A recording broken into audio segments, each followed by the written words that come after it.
Assalamualaikum Ananda. Waalaikumsalam warahmatullahi wabarakatuh.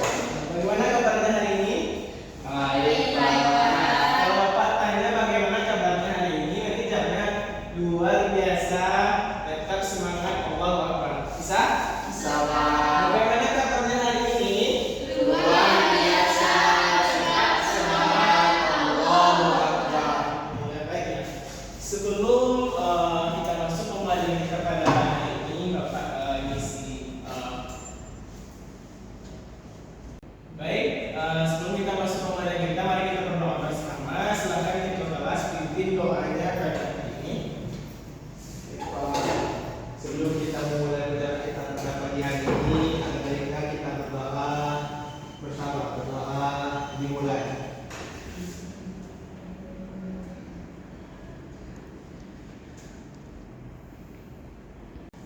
Baik, setelah kita berdoa, Bapak kami yang mengambil absen terlebih dahulu. Jadi silakan angkat tangan jika memegang profil ya.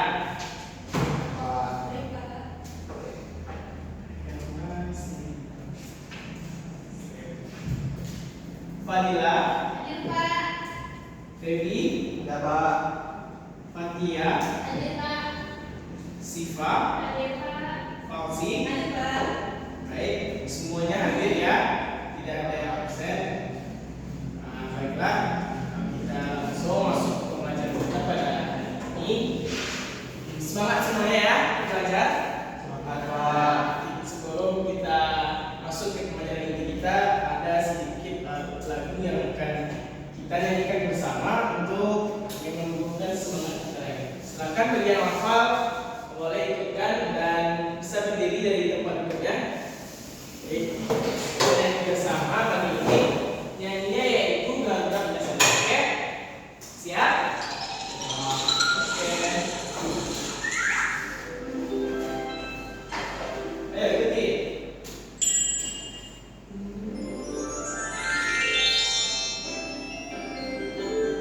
Garuda Pancasila.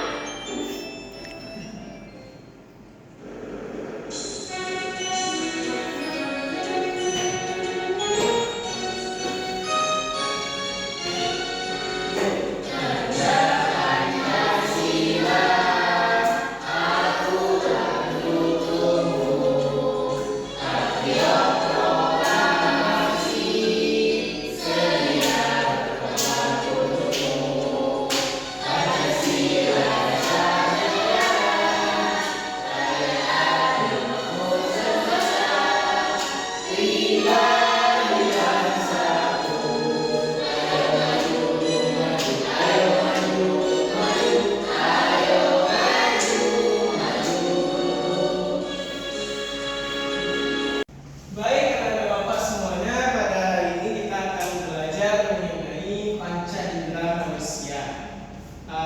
Silakan angkat tangan bagi yang tahu apa-apa saja panca indera yang ada pada manusia. 5 panca indera. Saya, Pak. Baik, siapa sih yang pertama? Indra kelihatan, Indra penglihatan, indra pendengaran, Indra pendengaran, indra peraba, indra peraba, indra pembau. indra Oh, pembau. ini saja, Pak. Baik, apakah ada lagi yang ingin menambah melengkapi? Indra perasa, Pak. Terakhir betul dari Siva indra perasa ya. Jadi masing-masing alat indra itu ada fungsi tertentunya. Contoh indra penglihatan, organ apa yang berfungsi? Ya dalam indra ya tersebut. Dan untuk pembelajaran kita hari ini kita akan membahas mengenai indra peraba. Indra peraba yang organ tubuh yang berfungsi sebagai indra peraba itu apa? Kulit Pak. Kulit. Baik ya. Itu kulit. Apa rasanya? Panca indera.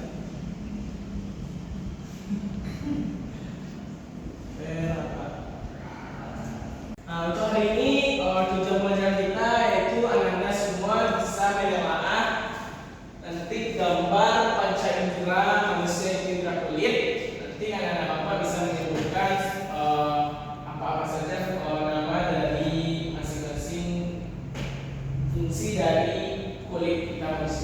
kedua yaitu peserta didik nanti dapat menentukan fungsi dari panca indera teraba itu dulu, ya.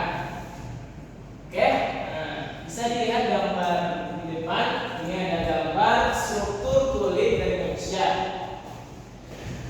Kulit adalah salah satu panca indera manusia yang berfungsi sebagai indera teraba atau sentuhan. Ada yang berpikir juga, maksudnya kenapa ya kalau kita memegang sesuatu, misalkan benda itu panas dan dingin. Ada yang pernah berpikir tentang itu enggak? Kenapa kita kalau memegang panas terasa panas, ketika memegang benda dingin terasa dingin? Pernah ya? Karena yang kita sentuh itu langsung bersentuhan dengan kulit. Nah, jadi kulit kita itu memiliki sensor yang bisa merasakan rasa, ya, rasa panas, dingin, nyeri. Nah, ini gambar strukturnya bisa dilihat. Anak-anak Bapak bisa nanti memahami dan menyebutkan apa-apa saja yang ada dalam struktur kulit manusia itu.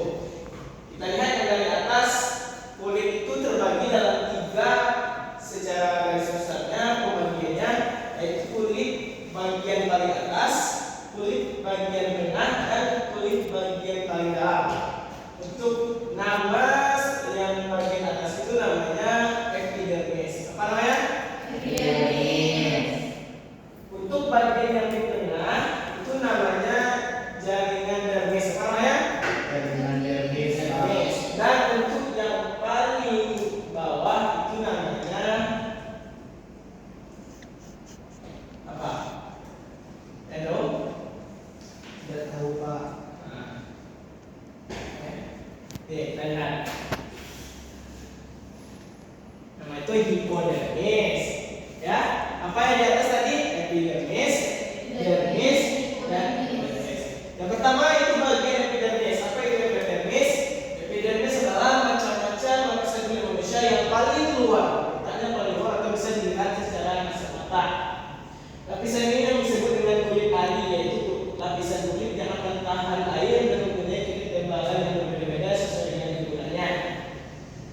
Nah, ini ada fungsi dari epidermis ini. Yang pertama, menjadi penghalang untuk melindungi tubuh kita dari mikroba atau patogen yang berbahaya.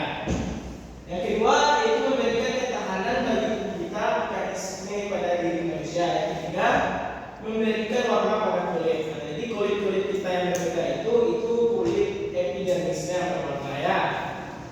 Yang selanjutnya terakhir sebagai pelindung tubuh dari risiko dan akibat terkenanya sinar matahari. Jadi sinar matahari yang langsung ke kulit kita itu berhadapannya itu ke kulit yang epidermisnya.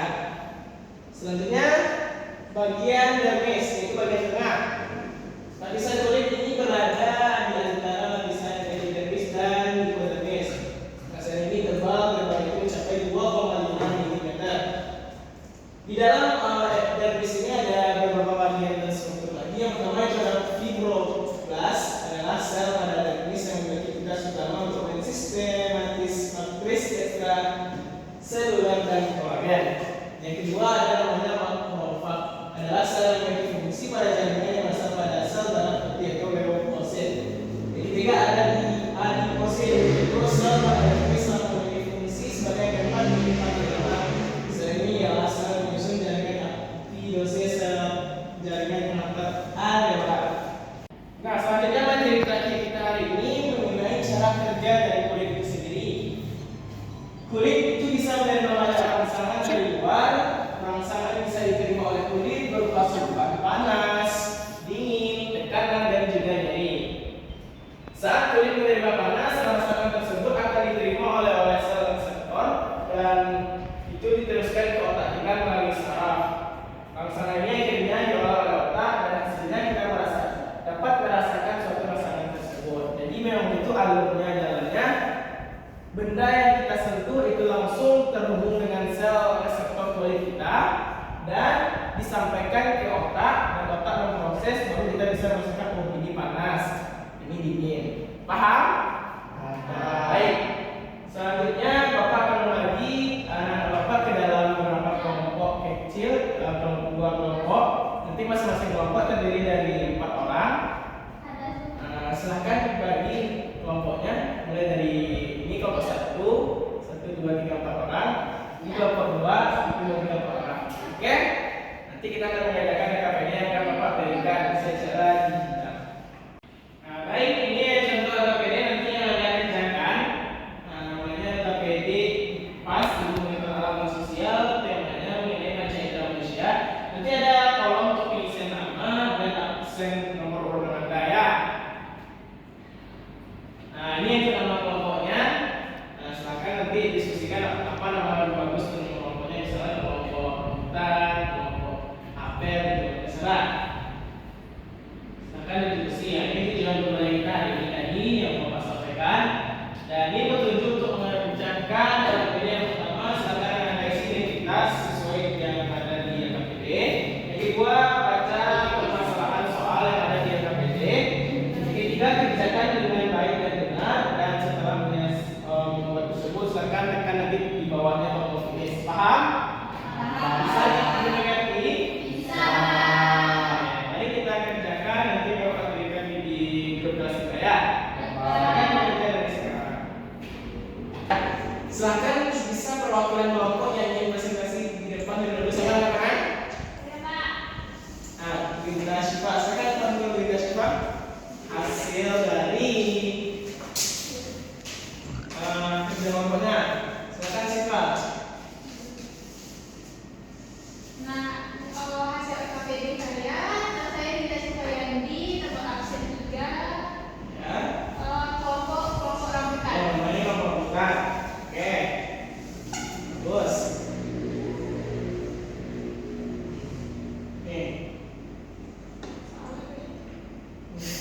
Nah, kalau tugas yang pertama saya disuruh isi bagian ini ada 7 dan nomor. Nomor 1 Nomor 1. adalah rambut. Lalu nomor 2 yang ini adalah pelengkap minyak. Nomor 3 adalah pelengkap keringat. Nomor 4 adalah folikel rambut. Lalu nomor 5, tolong Bapak di atas. Nah, nomor 5 adalah epidermis dan nomor 6 adalah dermis. Oke. Itu dari kelompok Syifa kelompok rambutan. Hasilnya sudah dipaparkan. Apakah dari kelompok lain ada tanggapannya? Silakan berikan tanggapan apakah benar atau ada yang keliru dari hasil dari kelompok Syifa. Benar, Pak. Nah, benar ya? Ya, Benar. Benar. Jawaban dari kelompok Syifa benar ya? Benar, Yang Pak. satu itu namanya rambut. Benar rambut? Ya. Yang kedua itu namanya kelenjar keringat. Benar. Yang ketiga namanya kelenjar keringat. Benar. Yang keempat folikel rambut. Nah, yang kelima ini jaring epidermis dan yang kelima itu dermis. Benar ya? Silakan beri fokus. Kembali. Nah, itulah hasil LKPD kita pada hari ini. Dan untuk selanjutnya Bapak akan memberikan di terakhir pembelajaran kita ini ada evaluasi, soal evaluasi pancasila untuk kita semua melihat sejauh mana anak-anak Bapak mengetahui pembelajaran pada hari ini ya. Nanti akan Bapak kirimkan di grup juga. Silahkan dilihat nanti soal evaluasi dan dikerjakan ya. Tidak ada yang kerja kelompok, ini soalnya ibu masing-masing yang ada Bapak silahkan diisi. Yang Bapak dikerjakan. Baik, Pak.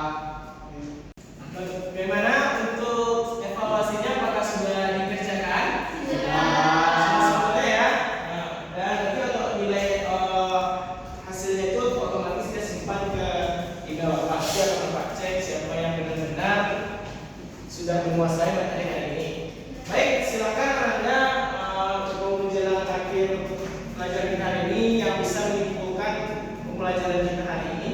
Ada yang bisa? Silakan rekan-rekan. Ada yang bisa? Nah, Pak. Katakan hari ini. Katakan ada yang mau? Ya, Pak.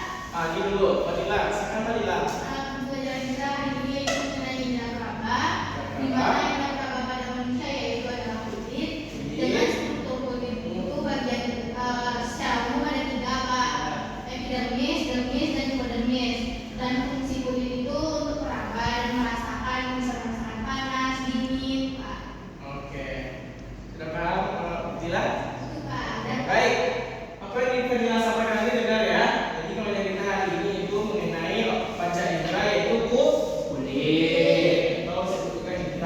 yaitu organ yang berfungsi sebagai di dalam berapa itu kulit. Dan struktur kulit itu secara umum ada 3 ya. Yang pertama namanya epidermis, yang kedua epidermis, yang ketiga hipodermis. Nah, kulit itu berfungsi sebagai perasa ya. Apa yang dirasakan itu bisa rasa panas, dingin, dan nyeri, itu sakit. Nah, cara kerjanya itu kulit langsung menyentuh yang kita sentuh dan nanti diterima oleh sel yang ada di kulit, itu namanya sel reseptor atau sensor. Nanti langsung disampaikan ke otak melalui saraf dan otak menghasilkan apa yang dirasakan. Baru bisa kita merasakannya. Paham anak? Baik. Sebelum kita akhir pelajaran kita, mari kita bersyukur terlebih dahulu. Silakan pimpin bersyukur hari ini. Baik Pak, dengan melakukan pelajaran kita pada hari ini, mari kita bersyukur dan mengatakan alhamdulillah.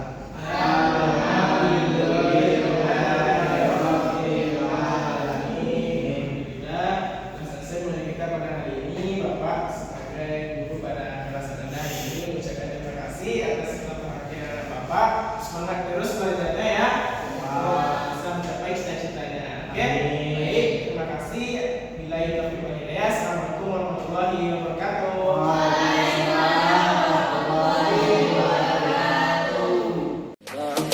You